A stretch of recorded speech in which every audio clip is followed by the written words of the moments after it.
Kate Andress, Ms.Magna member here with Justice Clackson today, who has kindly agreed to discuss Clause 39 of the Magna Carta with us. Clause 39 of the Magna Carta provides that no free man shall be arrested or imprisoned, or disseized, or outlawed, or exiled, or in any way victimized. Neither will we attack him, or send anyone to attack him, except by the lawful judgment of his peers, or by the law of the land. What similarities do you see between Clause 39 of the Magna Carta and the Canadian Charter of Rights and Freedoms? Kate, I think a reasonable argument can be made that Section 7 of the Charter is, in fact, what Clause 39 of the Magna Carta represents, with the exception of deceased, because you'll know from your review of the Charter that there's no provision that protects property in the Charter. Right. But we protect people, and really Clause 39 is about making sure that a person is basically not dealt with contrary to law, except by due process or what we use by fundamental justice. Absolutely.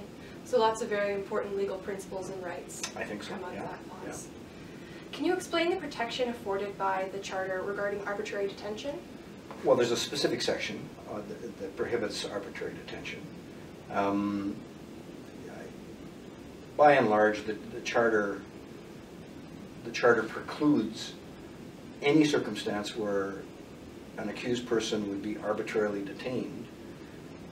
But as you know, with respect to security, national security, and recent terrorism legislation, some of those protections are being eroded because of the perceived need to protect us against terrorist bodies and terrorism. Right. So the right itself is not always necessarily absolute. Well, no, because Section 1 of the Charter obviously allows for instances where the urgent and pressing need can override a fundamental right. Thank you. Do you believe that juries still have a role to play as they are no longer comprised of the accused person's peers, such as they were in 1215? That's a really interesting question. I'm not sure that that's accurate. I still think that we can conclude that juries are juries of peers. They may not necessarily be 23-year-old law students, for instance, but peers in the broader sense. I think that's a fair statement still. But the fact of the matter is that the law in 1215 was not nearly as complicated as it is now, and there was a need for jurors to be sitting in judgment because they had a better appreciation for the person who was on trial. In this day and age, the things we ask juries to do are so complicated that I think we're often right to ask whether or not they grasp the legal principles that, as a judge, I'm trying to explain to them so that they can do their job. Especially in the complicated cases, especially where there's evidence that's unusual. Fraud cases come to mind. Particularly difficult murder cases come to mind. There's lots of instances. Automatism is another example, a very difficult concept even for lawyers and law students to grasp. Imagine how difficult that is to explain to a jury in a way that they'll be able to intellectualize it and respond in the fashion that they should. Absolutely. All right, one more question for you. The Magna Carta not only provided the origins of legal rights and principles, but also stated mechanisms to enforce them.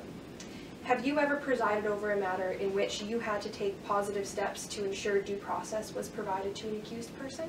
Yeah.